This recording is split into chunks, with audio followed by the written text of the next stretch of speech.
wasting money on skincare products that used to work and suddenly do not anymore. This is one of the most frustrating experiences in the world of beauty and wellness, and the answer is not always what most people expect. There is actual science behind why a perfectly curated routine can stop delivering results, and understanding it changes everything about how to approach skin health.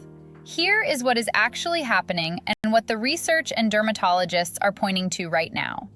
The skin is not a passive surface. It is a living, adaptive organ that responds to its environment, to hormones, to stress, to climate, and yes, to the products being applied to it every single day. When a product gets introduced, the skin registers the change and responds accordingly. Over time, that response shifts. This is not a myth. It is a recognized phenomenon that dermatologists have been discussing more openly as consumer skincare has exploded in complexity over the last decade. One of the biggest drivers of a routine losing its effectiveness is something called tachyphylaxis.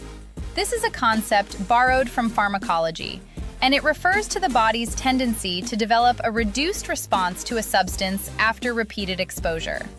Retinoids, which are among the most research-backed ingredients in all of skincare, are a classic example.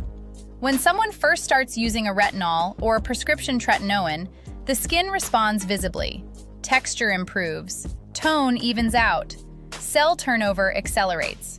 But for some people, after months or even years of use, those results plateau. The skin has adapted. The signal is no longer as powerful because the receptors have become less sensitive to it.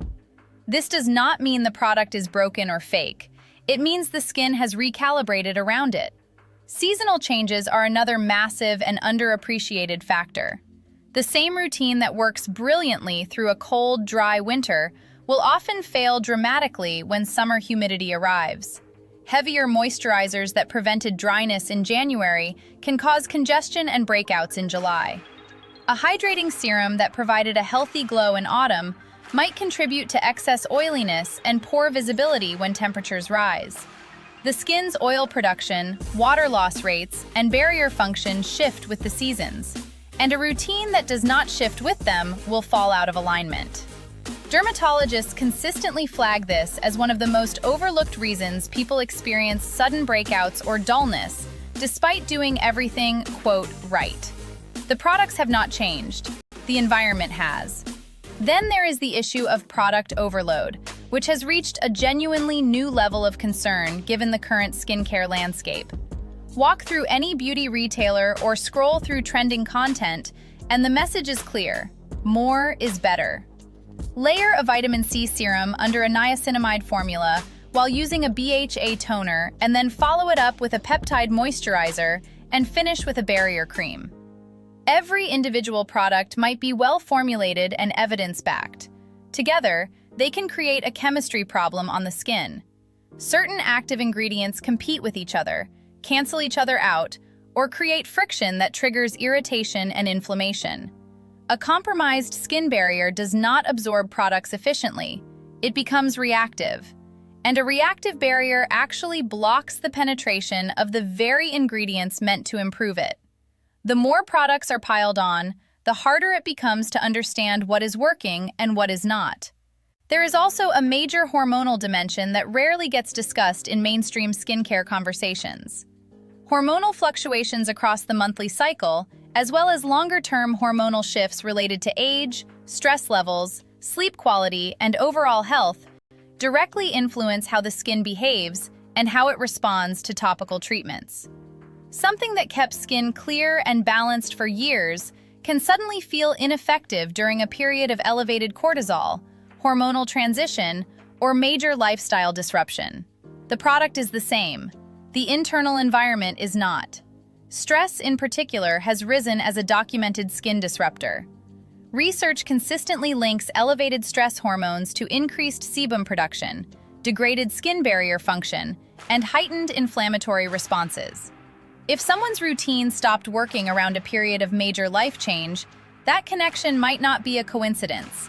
Now here is where it gets particularly interesting. The microbiome conversation has entered mainstream dermatology in a meaningful way. The skin hosts its own community of microorganisms that play a role in maintaining balance, protecting against harmful bacteria, and supporting the barrier. Overusing harsh actives, over-cleansing, or stripping the skin repeatedly disrupts this ecosystem. When the microbiome is dysregulated, the skin is more prone to sensitivity, breakouts, and unpredictable reactions. A routine that was perfectly calibrated for a healthy skin microbiome may become counterproductive once that balance is disrupted. And disrupting it is genuinely easy to do without realizing it. So what does all of this mean practically? The answer is not to throw away an entire routine. The answer is to approach skincare the way a scientist would approach an experiment. Change one variable at a time. Strip the routine back to its most essential components and observe what the skin does. A basic cleanser, a simple moisturizer, and a broad-spectrum sunscreen is not a step backward. It is a diagnostic reset. It gives the skin barrier a chance to recover and gives the person using it a clear baseline to work from. Dermatologists increasingly recommend periodic routine simplification, sometimes called a skin detox in consumer language, as a legitimate strategy. The evidence supports the idea that the barrier needs breathing room. Heavy layering and constant actives without recovery periods can prevent the skin from doing what it is designed to do on its own. Ingredient rotation is another approach gaining serious traction. Rather than using a retinoid every single night indefinitely, cycling it with gentler nights allows receptor sensitivity to normalize. This mirrors pharmaceutical strategies for preventing tolerance. The same principle applies to other potent actives.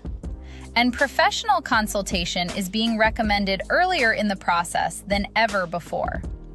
Today, access to dermatologists and licensed estheticians through telehealth platforms has made expert input more accessible than it has ever been.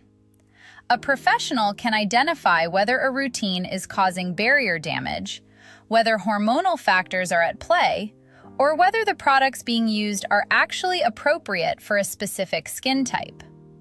A lot of what gets labeled as a suddenly failing routine is actually skin that has been subtly compromised for a while and is finally showing visible signs of that damage. The skincare industry is enormous and it moves fast. New ingredients, new formats, new trends cycle through at a pace that makes it nearly impossible for any consumer to fully evaluate what they are doing and why. A product that dominates every trending page this week may have almost no long-term clinical data behind it. The pressure to keep up, to add more, to switch to whatever is generating the most buzz works against the consistency and simplicity that dermatology research consistently points to as the foundation of healthy skin.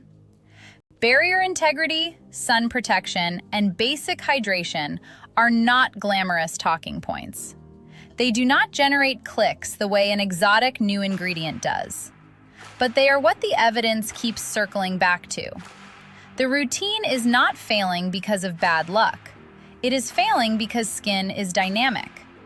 It changes based on age, environment, internal health, stress, season, and the cumulative impact of everything applied to it over months and years. A routine built for one version of someone's skin will eventually need to evolve to match a new version. Paying attention to the signals the skin is sending, simplifying when things feel out of control, respecting the barrier, and getting professional input when needed are not complicated strategies. They are just the ones that actually work based on where the evidence points right now. The skin is communicating. The trick is learning to listen to it instead of just throwing more products at it.